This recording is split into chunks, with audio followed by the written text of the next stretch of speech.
영원 무궁한 사랑. 하나님은 사람을 영원 무궁한 사랑으로 사랑하십니다. 우리를 향하신 하나님의 놀라우신 용서와 사랑을 생각해 보십시오.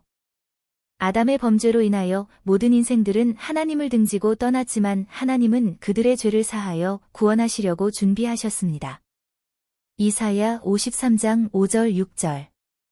그가 찔림은 우리의 허물 때문이요 그가 상함은 우리의 죄악 때문이라. 그가 징계를 받음으로 우리는 평화를 누리고 그가 채찍에 맞음으로 우리는 나음을 받았도다. 예수님은 나의 죄의 대가를 치르기 위해서 벌을 받아야 했습니다. 그래서 채찍에 맞고 손발에 커다란 쇠못을 박힐 때 생뼈가 부러지는 엄청난 고통을 받으시고 머리에는 날카로운 가시관을 쓰고 옆구리에는 창이 찔리시고 하나님과 사람 사이에 높여 매달려서 온 몸의 피를 다 흘리시고 죽으셨습니다. 이것이 바로 나의 죄의 모습이라는 것입니다. 사람들은 자신의 행위에만 집착해서 선하게 살았다고 생각합니다. 실로 죄의 근원은 사람의 마음과 생각에 있습니다. 그런 것들이 어떤 환경이 주어지면 밖으로 나와서 범죄하는 것입니다. 사람들은 범죄 행위를 했을 때만 죄를 지었다고 생각합니다. 나의 죄를 자신의 하나밖에 없는 사랑하는 아들 예수에게 부과하셔서 우리를 용서하셔서 죄와 영원한 사망으로부터 구원하신 것입니다. 이러한 하나님의 용서와 사랑은 단 한 번에 그리고 영원히 완성된 것입니다. 왜냐면 그것은 제한된 시간 속에 사는 사람의 행위가 아니라 시간을 초월하시는 영원하신 하나님께서 행하신 것이기 때문입니다. 하나님께서 행하신 것은 영원한 것입니다. 이스라엘 백성들에게는 자신들의 죄에서 구원할 메시아를 보내주겠다고 아브라함에게 약속하시고 2000년 후에 구속의 메시아를 보내주셨습니다. 그 약속의 메시아가 오기 전에 그 모형으로 범죄한 사람들은 죄를 용서받았습니다. 죄의 대가를 치르기 위해서는 반드시 범죄한 그 생명이 죽어야 합니다. 구원의 메시아가 오시기 전에 이스라엘은 죄 없는 짐승이 사람을 대신해서 죽어서 범죄한 사람이 그 죄로부터 용서를 받았습니다. 그 대표적인 대속의 제물이 소나 염소나 양이었습니다.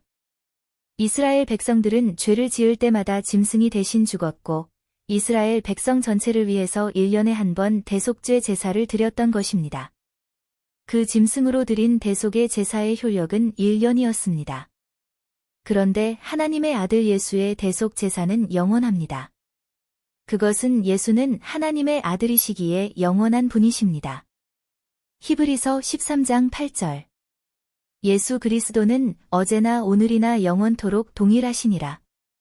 영원하신 분의 구원의 효력은 영원하신 것입니다.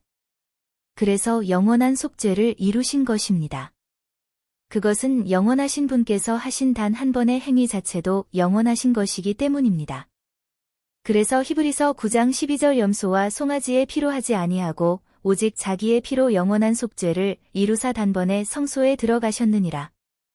1년 효력을 가진 짐승인 염소나 송아지가 아니라 영원하신 분이 단 한 번의 죽음은 영원히 죄를 사하시는 효력이 있는 것입니다. 히브리서 10장 10절, 12절, 14절. 이 뜻을 따라 예수 그리스도의 몸을 단번에 들이심으로 말미암아 우리가 거룩함을 얻었노라. 오직 그리스도는 죄를 위하여 한 영원한 제사를 드리시고 하나님 우편에 앉으사 그가 거룩하게 된 자들을 한 번의 제사로 영원히 온전하게 하셨느니라. 이제는 사람들이 짐승으로 대신 죄를 없이 하는 제사를 드릴 필요가 없어졌습니다. 히브리서 10장 17절 18절. 또 그들의 죄와 그들의 불법을 내가 다시 기억하지 아니하리라 하셨으니 이것들을 사하셨은즉 다시 죄를 위하여 제사 드릴 것이 없느니라. 예수 그리스도의 십자가의 죄를 없이 하는 사건은 바로 사람의 죄를 위한 영원한 제사였습니다. 이제 죄를 위한 속죄의 제사는 끝났습니다. 이것이 바로 복음입니다. 이것이 바로 영원한 구원의 복음입니다. 이 사실을 내가 받아들이고 믿는 것입니다. 그 믿음이 바로 죄와 사망에서 구원을 받는 것입니다. 베드로 전서 1장 9절. 믿음의 결국 곧 영혼의 구원을 받음이라. 에베소서 1장 6절. 이는 그가 사랑하시는 자 안에서 우리에게 거저 주시는 바 그의 은혜의 영광을 찬송하게 하려는 것이라. 17절. 우리는 그리스도 안에서 그의 은혜의 풍성함을 따라 그의 피로 말미암아 속량 곧 죄 사함을 받았느니라. 13절. 그 안에서 너희도 진리의 말씀 곧 너희의 구원의 복음을 듣고 그 안에서 또한 믿어 약속의 성령으로 인치심을 받았으니. 에베소서 2장 8절에서 9절.